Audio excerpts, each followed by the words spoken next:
With respect to interpersonal promises and intrapersonal promises, I feel there are two types of promises that we make to others and to ourselves. How do we balance both of those, especially considering that sometimes we have to keep the interpersonal promises at the cost of your intrapersonal promises? A promise is meaningful and valuable only when you make it to somebody else. Because you make a promise to somebody because they don't know what the hell you're going to do with them.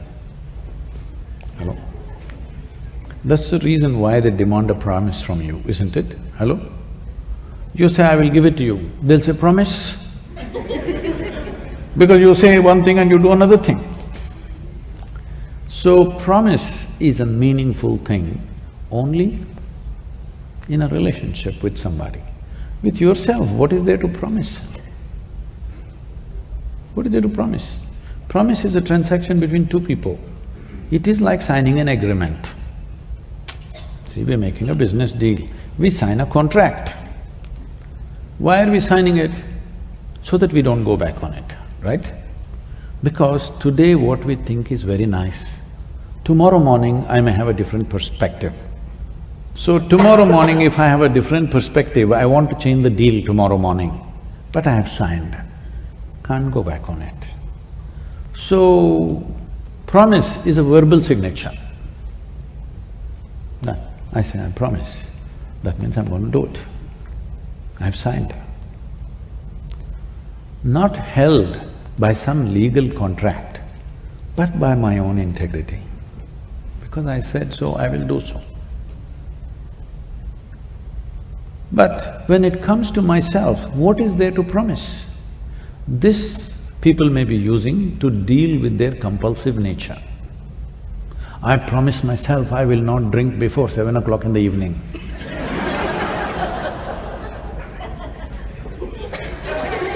7:45. Don't make such promises, because the only way, the only and only way you can handle your compulsiveness is with consciousness, just know this. There is simply no other way. Whatever commandments you have from elsewhere, whatever promises you make to yourself, whatever vows you take, they will all make you freaky. You may stop one thing, something else will happen when you forcefully make yourself do something within yourself. Can I tell you a joke? It's okay? It's a serious question. It once happened, Shankaran Pillai offered. You can't do that. He is not always funny, sometimes he's serious. Shankaran Pillai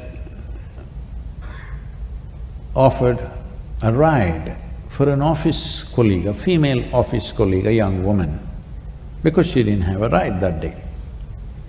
So he was driving her, then suddenly he became like an octopus. That is, his limbs were all over her. She pushed him away and said, "You idiot, I got into your car thinking you're a decent fellow, what are you doing here?" He said, "I'm sorry, I quit smoking."